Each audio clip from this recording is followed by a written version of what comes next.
Coming at you live from DNHQ in beautiful South Pasadena, California. This is the Blue Heaven Podcast. This is the button.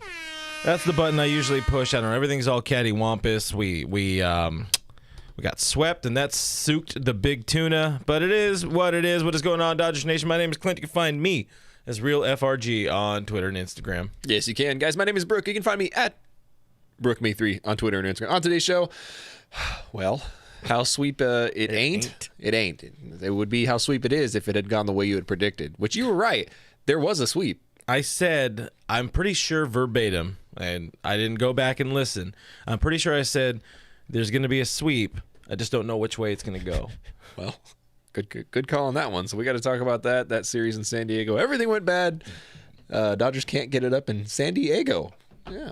Mm-hmm. Good way to put it. We're also talking to ESPN's Buster Olney because, the Dodgers kind of suck right now. We got to talk about that. We'll catch up with him on it. Maybe give you something to feel good about. I don't know. Maybe not. We'll also talk about the sticky situation in baseball because it's becoming a problem.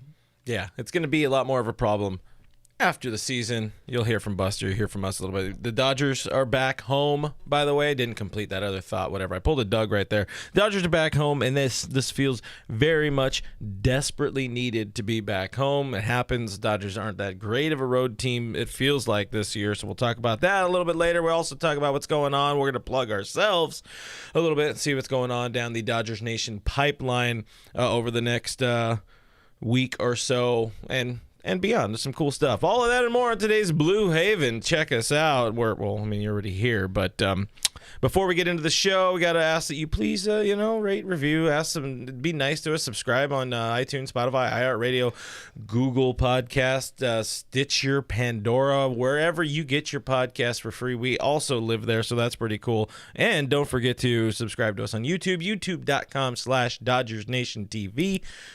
Hit that notification bell. You'll be glad you did. Be so glad. Doug will be happy. That's all we care about. Guys, don't forget this is a live show. We are here. We are in the flesh. We are in person. We are sad. We are drinking. We want to hear from you guys, so make sure you drop into the comments. Let us know where you're repping Dodgers Nation tonight. Anthony over on Periscope checking in says, yo, happy Thursday, my dudes. Anthony, good to see you as always. Brian Hatfield over on Facebook, always our first Facebook fella, says, hi, girls. Hi, Brian. Good to see ya. It's going to be trouble. Anthony really liked the erectile dysfunction jokes that you've been sneaking in about the series in San Diego. Really appreciated that. Yes. Paul checking in on Facebook over from Ventura. Brian on YouTube, this is not something that we had really slotted in, but said, can you talk about how bad the All-Star jerseys are? You want to do that now? You want to do that right now? Because I don't like them. My professional analysis is woof. This is one of the years that they're making them wear them during the games too, which is I just let them wear their uniforms. Just let them wear their homes. I mean, I get the idea of trying to change because change is something that changes, and MLB likes changing things because they're mad with power. But, maybe don't do something that's worse than you would get for winning a co-ed softball tournament. Yeah, I would prefer a co-ed softball tournament shirt because at least you can use it to like clean paint or oil stains or whatever you do. Yeah, after. Those full subs are better than the crappy jerseys that MLB has come up with for the All-Star game. So make sure you go check those out if you haven't seen them. They're floating around the internet. They suck. I don't know. Roach checking in sad from Victorville. Roach, everybody's sad from Victorville, so that's all right. It's not a big deal. LA Sports Fan over on Periscope says sad and numb from the 310. That sounds like an album. That's a good. That's a bop right there. We want the rights to that song. We could finally get like a legit intro song to this podcast. It's only been 207 episodes, so maybe doing something a little bit different. Kevin is eating Taco Bell, clearly sponsored or clearly influenced by our friend Ari on the internet. Juice Narrows is on the YouTube side saying fire Dave Roberts, bring in Mike Scioscia, which is always a fun one to read and see. I assume he's mostly speaking in jest. But Mike Scioscia? Yeah. I don't think he's doing well. No, he's coaching Team USA. He's doing great right now. Yeah, he's fine. He's busy. He's busy. He's got stuff going on. Carlos says, let Chase Utley take over. I would be interested to see him get some sort of role. I mean, he hangs out there. He is around the stadium. Yeah. We see the Silver Fox in BP. I think we're going to see a lot more of him now that things have opened up. Things are loosening up a little bit more at Dodger Stadium. But Dave's good at his job, guys. Third best record in baseball right now, by the way. He's not always great in his decisions. It's not like we're like floundering. It's not like we're at the point where we're like, we might not make the playoffs. Third best record in baseball. I know we get a little spoiled here in LA, and that's okay. We've come to expect that over the years. Let's see. We got Joseph saying he was at Wednesday's game in San Diego. I left up to the top of the ninth to avoid the ravaging Padres fans. Yeah, we saw there were some Padres fans. Again, they're new to winning. They're new to all of this. They're new to baseball, so they have to learn how to fan a little bit. We're not here to teach you how to fan, but probably don't actively go after fans in your own win. It just seems weird. But, you do you, boo. Nicole is hanging out from the OC. She says, go blue. Thanks for hanging out with us. On Facebook, Nicole, we appreciate you. We got Backup T1, which is that's a great username right there, and give some points to that. A lot of people saying that Mookie's been affected by that vegan diet. What do you think about Mookie's vegan diet? I don't have an opinion on it. I'm not a nutritionist.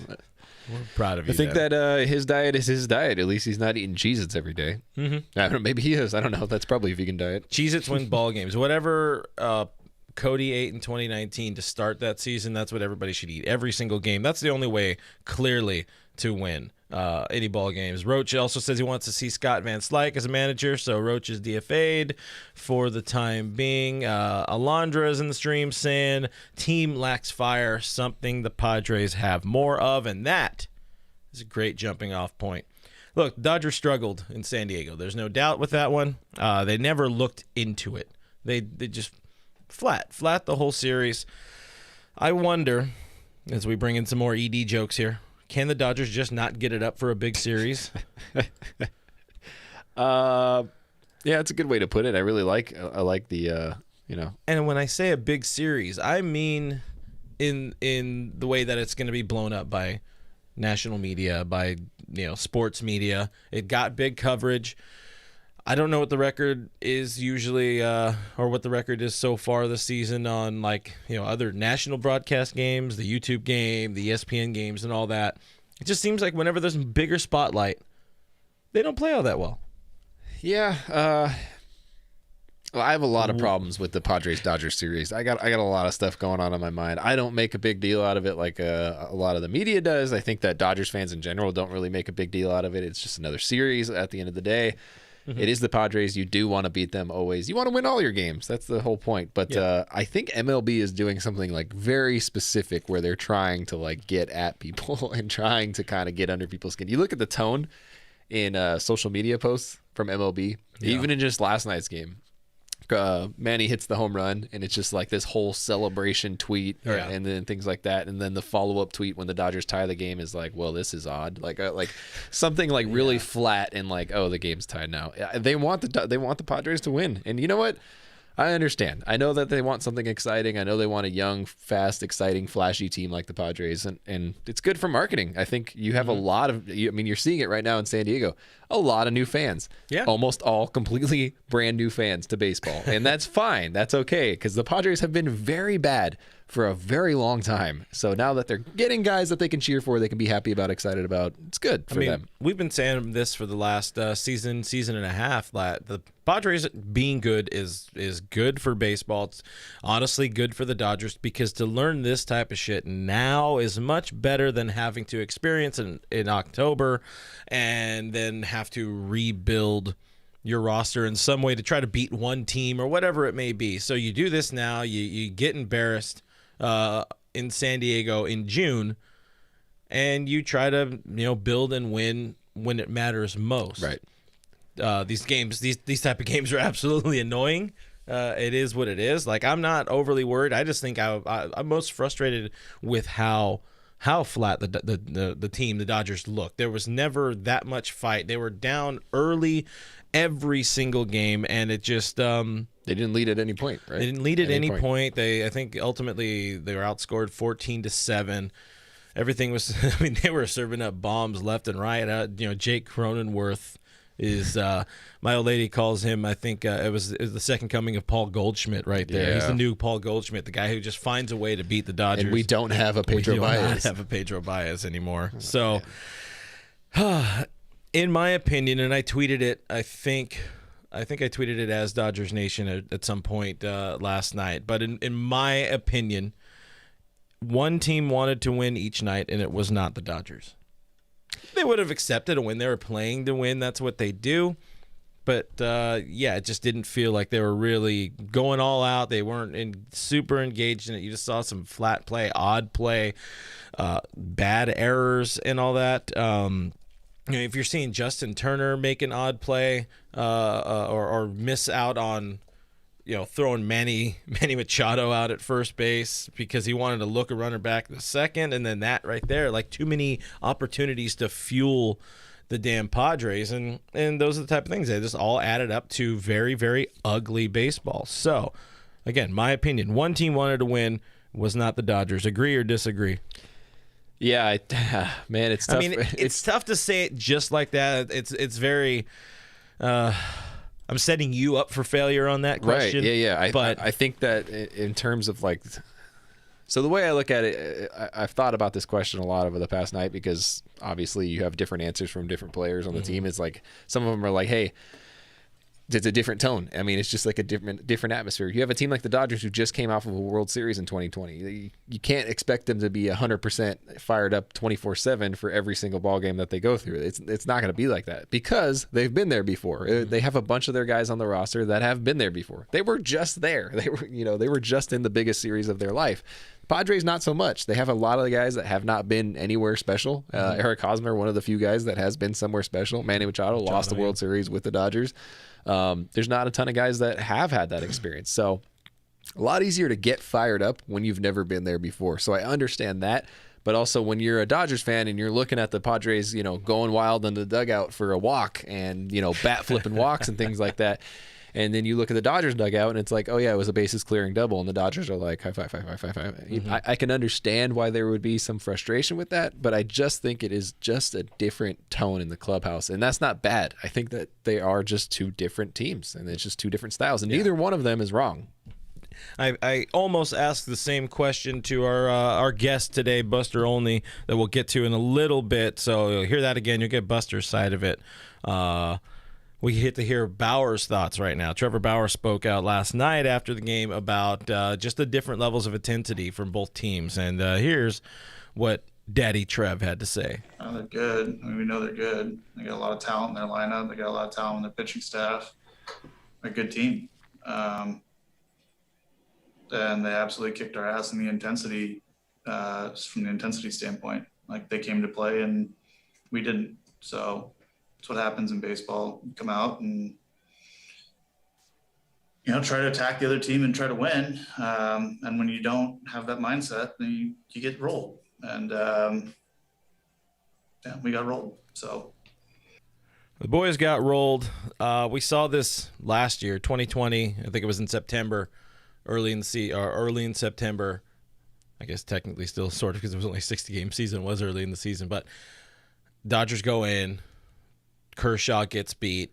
They show out. They go wild, and then the Dodgers say, "Oh, all right, we'll turn it on. Right. We'll manufacture the intensity, and we'll cheer, wildly for the walks and all the other little things that win you ball games, mind you." This year they didn't. This year they kept with their mentality. They kept the same kind of just game plan. And it didn't work because they were chasing early every single game. Again, like, it sucks that Julio kind of set the tone for the series, serving up 4 in the first inning, and then it was just always like that. Yeah. We were at the hot dog event yesterday. Shout out Papa Cantella for welcoming us over to Golden Road in Los Angeles, and we got to test drive the new home version of the Dodger Dog, and it's Gary approved. He ate many. It's all of us approve, but Gary ate many. I was even like, I know in this game, Bauer's going to serve up 2 home runs. I was off. I said it was going to be Tatis and Machado. Turned out to be Cronenworth and Machado, but you just had that feeling right away. It's like, you hope Bauer could have been the stopper. It wasn't going to happen, and part of it is team they were just flat. They didn't want it all that much. I don't know, but yeah, that's my thoughts on that.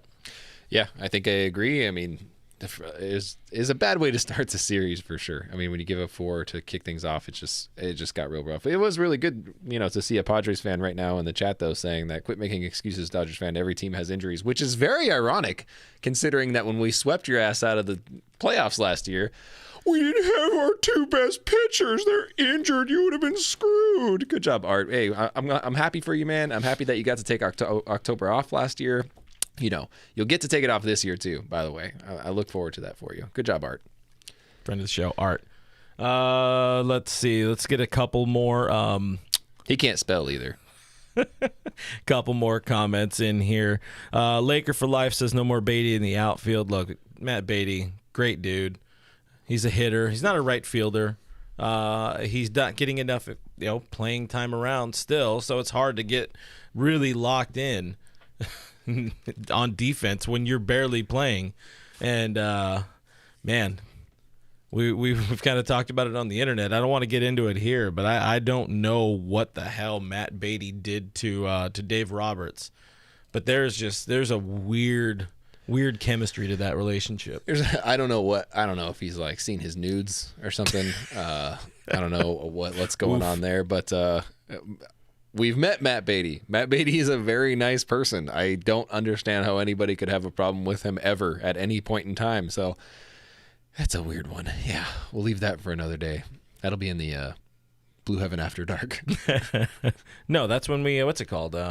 We have our We Hate Real Office Job People podcast. That podcast, yeah. Coming this December when the CBA expires and baseball goes on a strike permanently. Little Art's going off in the comments here, calling us salty or calling the fans salty or whatever. I mean, sorry, we don't celebrate down the streets for every win. That's just not how we do. Anyways, you got real Clippers energy about you, Art. Real Clippers energy. Stephen Kaplan saying Beatty would be a starter any other place. I would love to see Matt playing anywhere else where he's appreciated. Just because, again, he's a good dude and he deserves a little bit better than what he's getting. All right, let's move on a little bit to our chat with Mr. Buster Olney. Of course, he is a friend of the show. He's one of our favorites, and he's a true pros pro. We're going to hear now from Mr. Buster Olney a whole lot about the Dodgers and where baseball is headed with the sticky stuff and all that bad with Rob Manfred. For more on your Los Angeles Dodgers, we bring in a legend and a friend of the show. Buster Olney is a reporter for Sunday Night Baseball, working play-by-play with Matt Vasgersian. And, of course, Alex Rodriguez provide coverage on ESPN's exclusive National Game of the Week, where our Dodgers are playing the Chicago Cubs at Dodger Stadium this Sunday at 4 p.m. on ESPN. Welcome back to Blue Heaven. Friend of the show, Buster Olney, how are you doing on this fine day? I'm doing great. It's been a fascinating week with all the foreign substance stuff going on. Yeah, we'll get into that. We want to get a little bit of Dodgers out of you first, but yeah, the MLB stuff is you're absolutely the guy whose brain we want to pick a little bit on it. You got them inside sources and all that, and yeah, I'm sure you have your own thoughts on it. But first, right off the bat with the Dodgers, they're coming off a series where they get swept by the Padres. A little bit embarrassing the way that whole series transpired. What are your thoughts on just where the Dodgers are, really in your mind, where the Dodgers are at coming off of the series like that? They're in a brawl. Look, I was among the people at the beginning of the year when I got off to a great start who was talking about how, this Dodger team had a chance to be one of the greatest teams, maybe the greatest team of all time, the way they were dominating. But let's face it, I mean, the injuries absolutely took them down.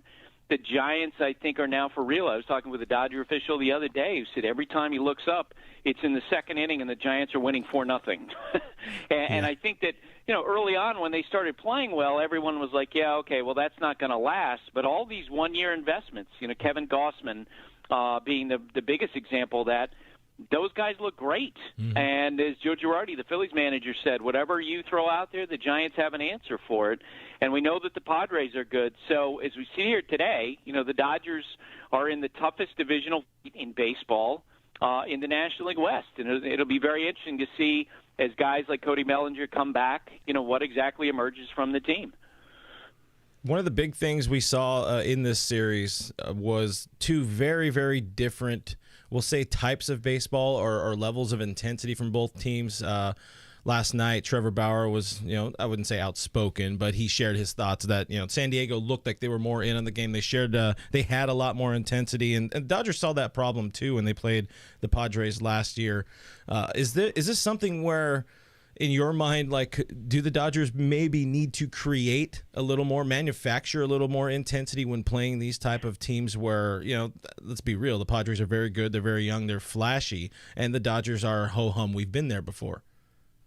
I think the Padres have absolutely demonstrated to the rest of baseball how even in this big, launch angle, home run, 3-true outcome time in the sport, that you can look for ways to get an extra 90 feet. There's no question. No team runs the bases like the Padres do. To me, if you're a fan of college basketball, it's like when you play the University of Virginia, how their defense is just at a different level than any other team, and they put different stresses on teams that are not accustomed to that type of intensity. Skip Schumacher is kind of like the offensive coordinator for that team in terms of running the bases and looking for opportunities.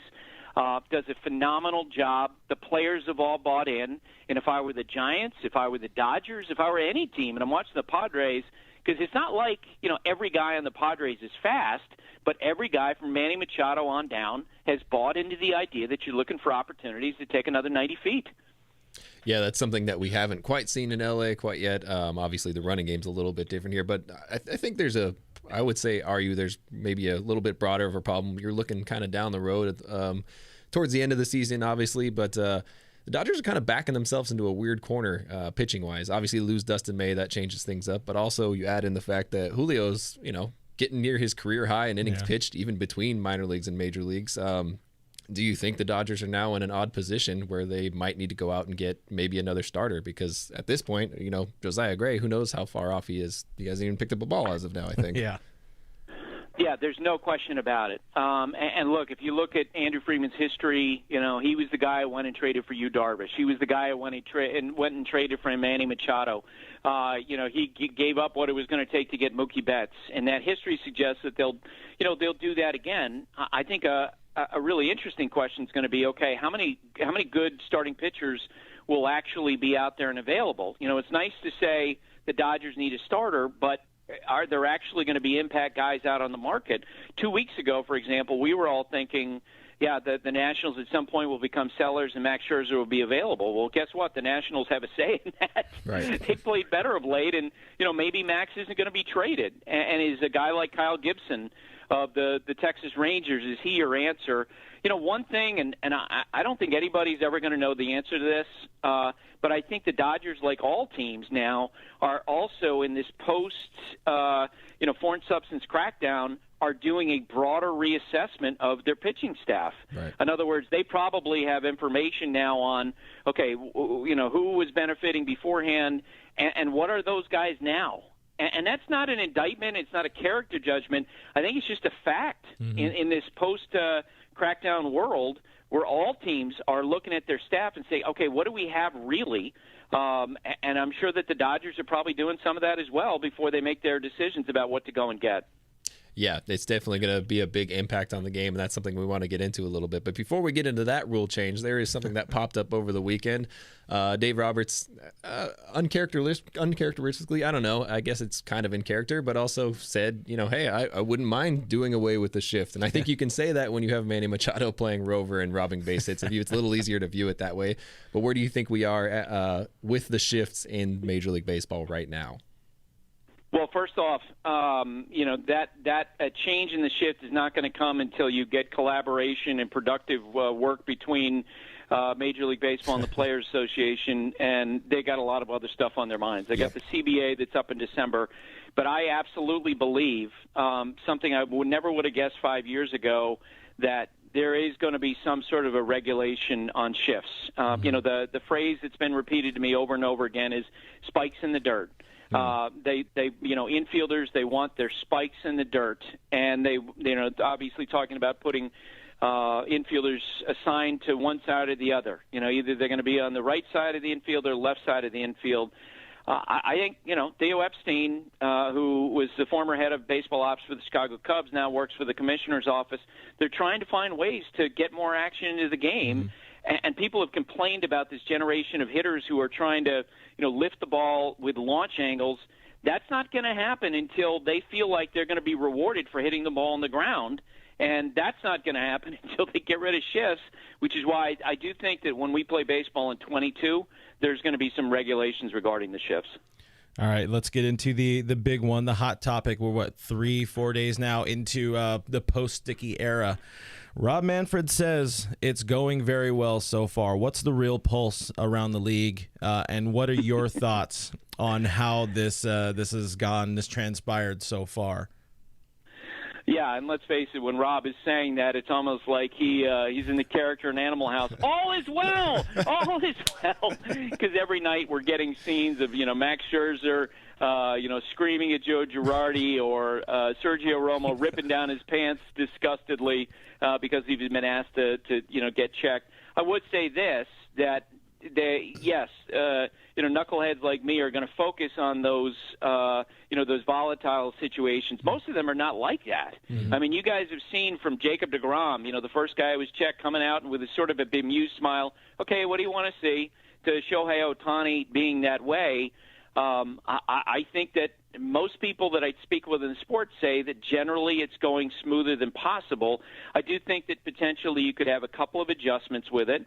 One, if at any point Major League Baseball feels like that the managers are challenging opposing pitchers for foreign substances, for gamesmanship, I think they probably will put in some kind of a rule restricting that. Mm. And the other thing, too, is, and I had some baseball people last couple of days pointing to the Romo situation where he ripped his pants down. We're saying, you know what, can we please use some common sense in this? If a pitcher has a bad outing, how about not checking him? Because if he was using foreign substance, trying to get a competitive advantage, it wasn't working. Right. So when we have those, those outings with a pitcher gives up 4 runs an inning, and you planned on checking him, maybe you could just let him go. Yeah, I think there was the Phillies game where he gave up a grand slam and then on his way out got checked, and I can't imagine that's going to go over long term very well every single time. So that's a little dangerous one. It definitely doesn't look overly pretty. All right, you already kind of mentioned it there. We got the Manfred side of things. We got he has a very different view in his mind of reality, we will say. I'm not going to get too much into it.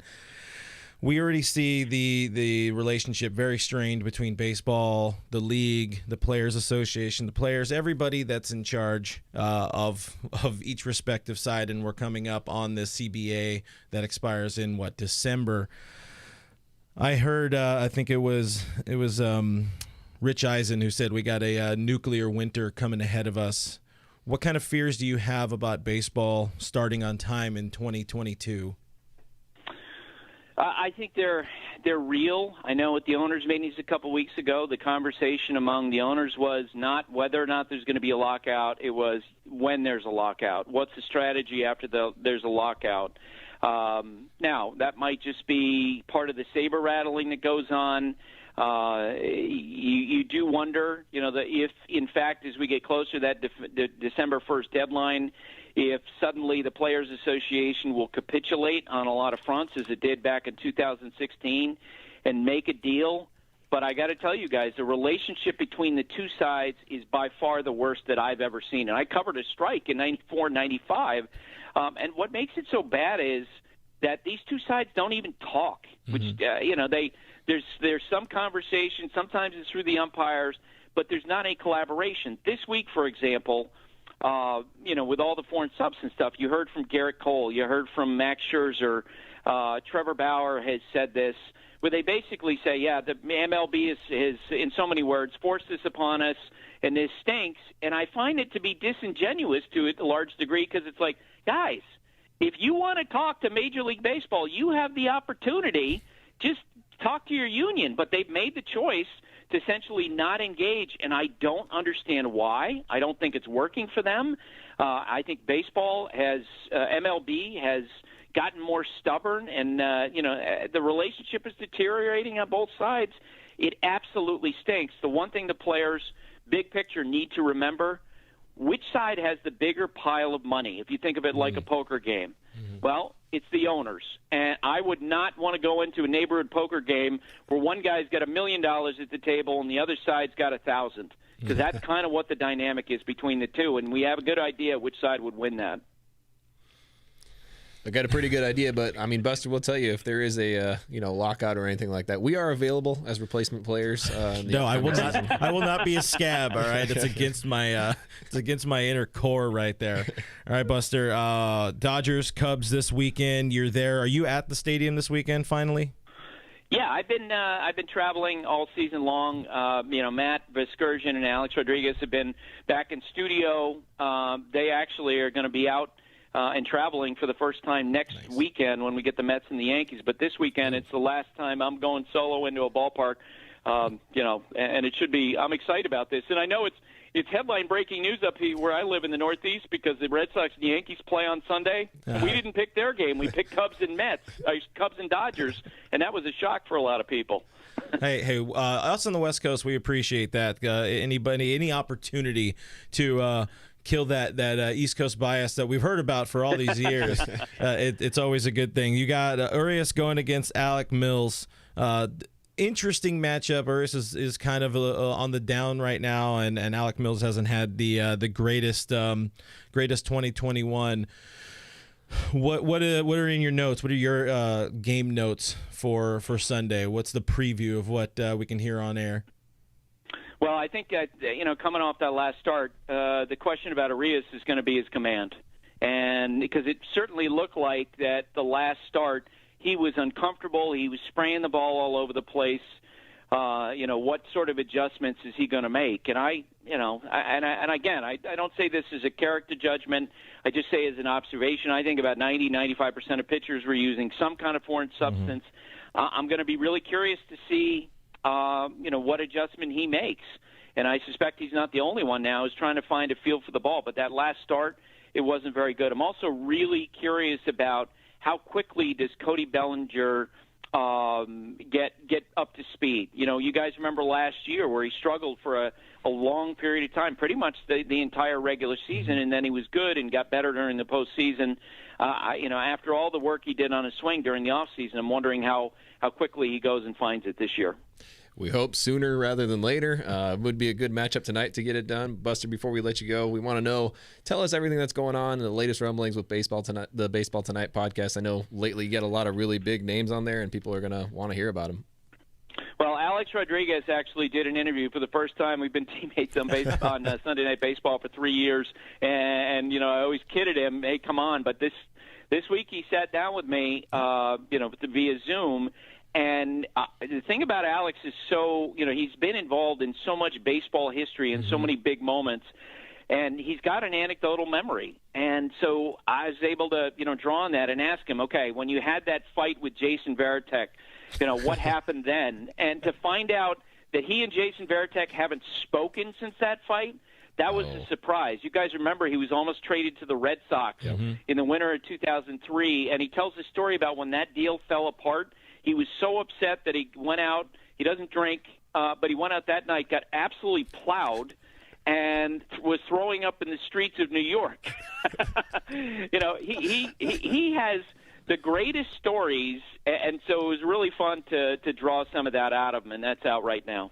Awesome. That's definitely something for everybody to be checking out. I think that dropped today. We're recording as of Thursday, so it's available everywhere podcasts are sold for free. You can find that there. You can also find Buster on the Twitter at Buster_ESPN. Buster, we appreciate the time. We appreciate the insight.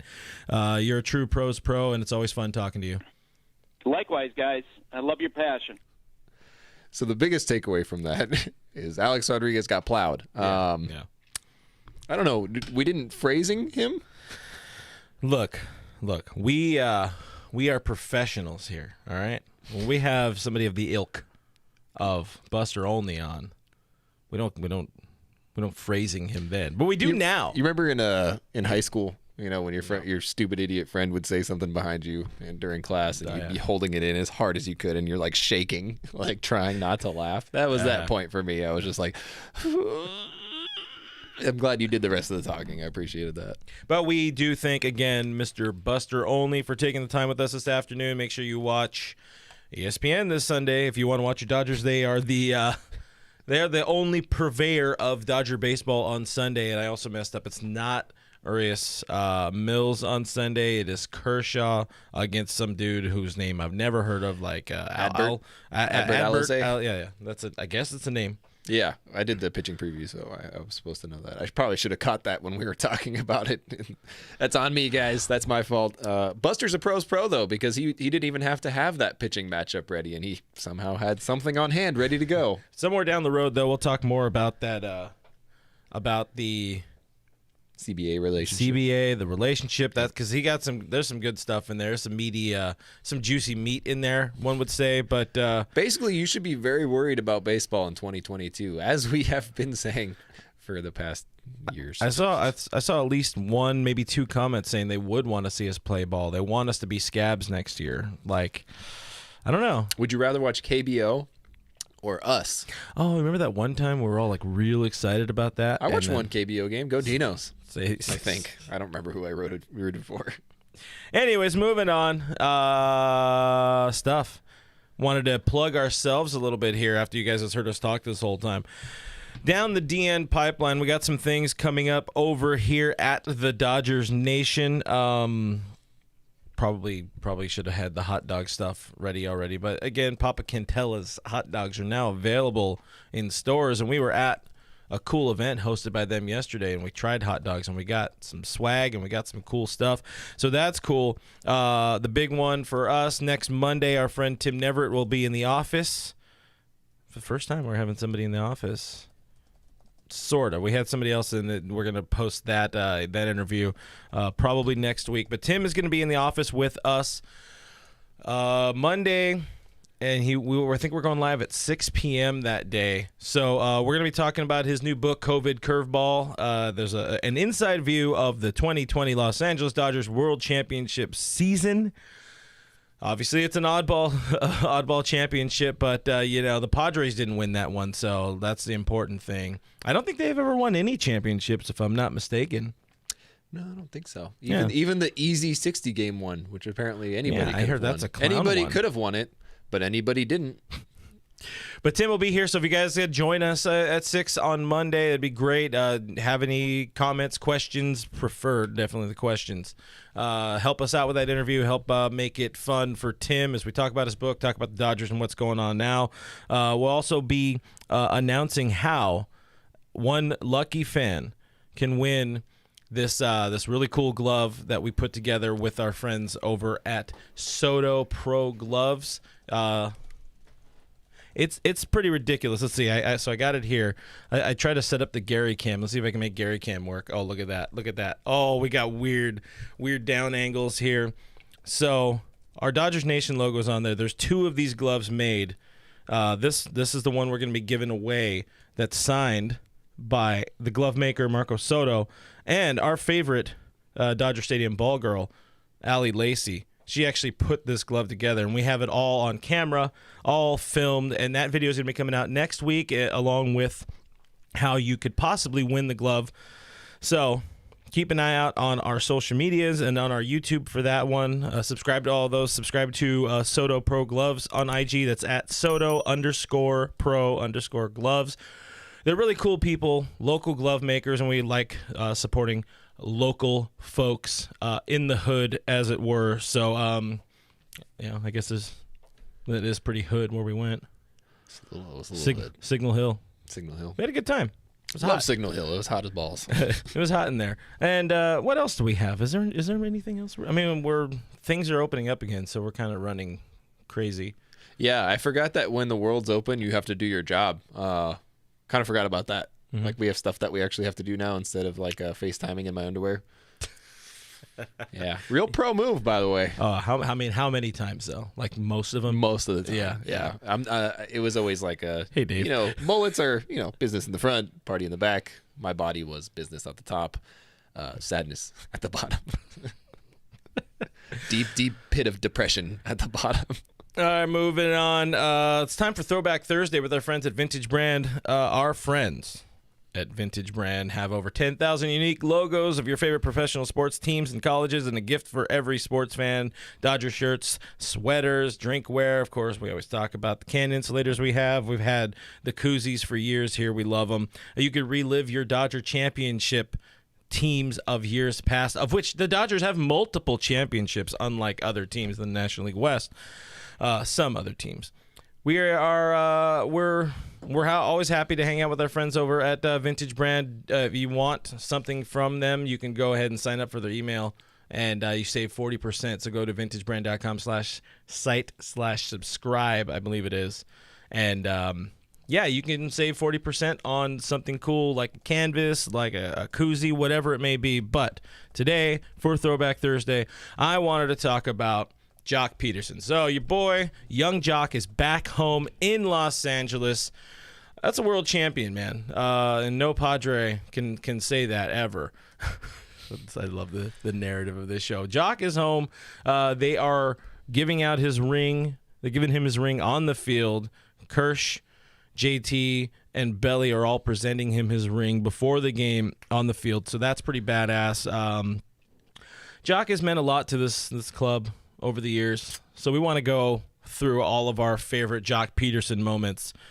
This was also asked on our Dodgers Nation Twitter, but you guys go ahead and start dropping them in the comments. We're going to talk about them here. Do you have a favorite standout Joc Pederson moment? I think his home run in the playoffs off Scherzer. That was a pretty big deal. I mean, that was one of those clutch. The moment where he like almost falls around first base. His helmet falls like down over his eyes. You can tell he's just like so much emotion that he's like, what the hell do I do right now? And that was a game that really felt like we were going to lose. Like Scherzer was shutting us down. He was striking everybody out. The offense showed no life. All of a sudden Joc comes up and Big Daddy's won. It's a good moment. I mean, it just like, to me, that was like that came to like represent everything that Joc came to be for us. He was never like the guy during the season that's going to have like an MVP type of season. He's never the guy that's going to, garner all of the all-star votes or anything like that. But he came up in really big spots and came through often. Like time and time again, the dude would just come through. The clutch gene is not something that you can really measure. There are measurements for it technically, but man, Joc, he was just always that guy for us. And I'll miss that about him for sure. Yeah, it's good to have him around. It's going to be good to have him home. You wish him some success and health, but you also don't wish the Cubs any wins. I'm pretty sure my favorite Joc moment. I did think about going that route, but then I was like, the sour taste of that was a losing series. It was a losing series. Yeah, that was game 5. Losing season. Too. We won that series.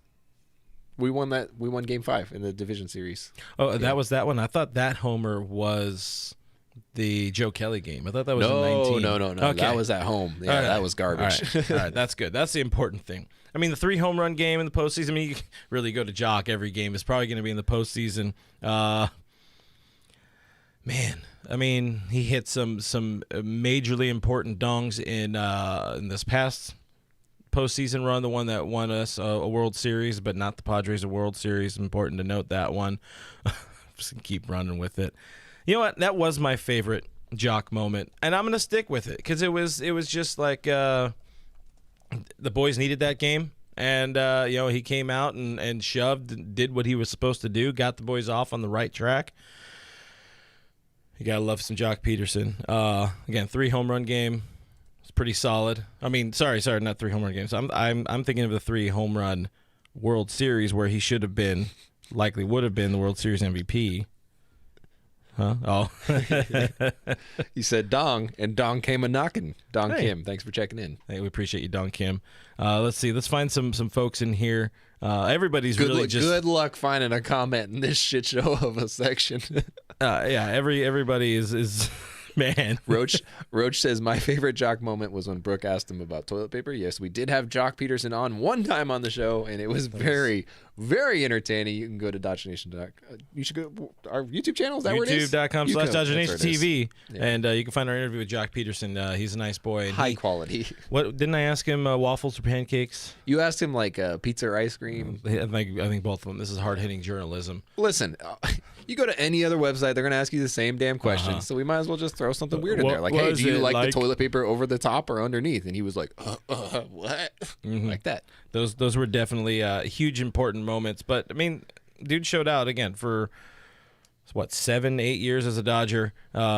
He's home. He's where he belongs, getting his ring, and then he can go away. Then we're good. That's it. That's all he gets. Doodle, your friend over on the Twitter, said his home run in 2017 World Series Game 4 in Houston that sent the Astros fans packing for the exit. Definitely pretty clutch. I mean, our boy Doug put together a really nice montage on our Twitter of it, and I think we might upload it on YouTube. I don't know, but check it out. Anyways, that's enough, Joc. This has been Throwback Thursday with Vintage Brand. Congratulations. Pause for effect. Pause for effect. All right. Before we wrap it up, before we go home, because it's been a long day, it's been a long week, it's been a long year. I'm done. The Dodgers are back home for 6 games. Again, a much-needed homestand, much-needed home cooking for these boys. They get to sleep in their own beds. They get to hang out with their own Navien tankless water heaters, all that kind of stuff. They get to see, real Dave Vassay on the field. Interesting little series. I think, you got 2 teams that are among the best in the league. The Cubs are leading the division, I believe, unless they lost. But okay matchups, I guess. Yeah. I don't know half of these Cubs. No, I think it's good because I didn't even know Jake Arrieta was back with the Cubs. I did not know Jake Arrieta was alive, let alone pitching again. I don't know who an Adbert Aslay is. I don't know anything. I don't know anything about the Cubs. I know Joc's there. He's not pitching, I've heard. But you get Bueller on Thursday. You get Tony tomorrow. You get Julio on Saturday. You get Clayton on Sunday. I'll be at that game. You'll be at the Kershaw game? Yeah. That's probably good luck. No. I really need him to have a good game. He's making me real sad. I've been to 2 Kershaw starts so far at the stadium this year. Both of them are really kind of ugly losses. I've been to 2 Bueller starts this year. Wait. Who started that game? I've been to 4 games this year. I don't remember who started any. I'm pretty sure I've been to 2 Bueller starts. You can see we were really focused on the second half of the show. Checked in, yeah. We really gave it all with Buster. Any Hoozle, what are your predictions? Let's go. We keep predicting things, and we're mostly somehow semi-right-ish. I'm gonna say the Dodgers take 3 of 4 in this series. Oh, 3 of 4. You have to say specifics. You can't just be saying this BS about people sweeping and just throw it out there into the universe and let it happen. Listen. I'll do. You are the reason why we got swept. I'll do whatever the hell I want. You said there's gonna be a sweep. And I was right. Like that. There was a sweep. Yeah. And now look at that. Now we got all our Padres friends. Guys, you should subscribe because we talk a lot of shit about the Padres. And so if you want to clap back, this will be a really good time to do that. Hit the subscribe button. You'll be glad you did. Every podcast, really, even when we're not playing the Padres. Yeah. That's a good idea. Yeah, you can hang out with us. Did you guys know Mike Clevenger's not a good pitcher? I digress. Oh, I hear you're famous on in the Padres sect for that one. Yeah. Yeah. I lived up to my... They're so cute, aren't they? Yeah, Some people's kids. Any Hoozle. I will do... Man, I hate it. I'm going to say a split. I hope I see one win. Let me get a Kershaw win on Sunday because I don't know what an Adbert Alzolay is. But he doesn't sound like a major league enough pitcher to me. So let's go. Yeah, the name doesn't quite check out for me, so I'm going to say we win. So wait, one more time. How many are we winning? I said 2. Dodgers will win 2. Cool. Baseball games. 2 baseball games. We really need it. Freaking Giants won't stop, man. By the way, Giants, way better team than the Padres. Oh my God, yeah. Infinitely better than the Padres. The Giants are such a good team, and they're doing it with nobody and no payroll. I mean, know. Talk about a real contender. And they've won championships in their past. Multiple in recent years. Multiple. Wow, it's impressive. Yeah, man. Who would have thought? Yeah, well, we know there's 2 good teams in the National League West. We get it. We get it. It's just how it be. That's how it be. Anyways, if you want more of That's How It Be, find us on the internet. We're at DodgersNation.com. Subscribe to our podcast. We're on iTunes, Spotify, iHeartRadio, Google Podcast, Stitcher Radio, Player FM, all the spots your podcasts are available for free. We live there. Do subscribe to our YouTube channel, youtube.com/DodgersNationTV. We'll be glad you did, and Padres fans, you'll love it too. You'll love it so much, guys. Guys, I'm at BrookMe3 if you want to torment me over there on Twitter. Don't go on my Instagram. That's where the family goes. RealFRG over on Twitter and Instagram. We're at Dodger Nation on Twitter, at Official Dodger Nation on Instagram. Thank you guys for hanging out with us. Thank you for your questions. Thank you for your comments. Thank you for Padres fans for being here. Go F yourself, San Diego. We appreciate you. See you next week. Bye.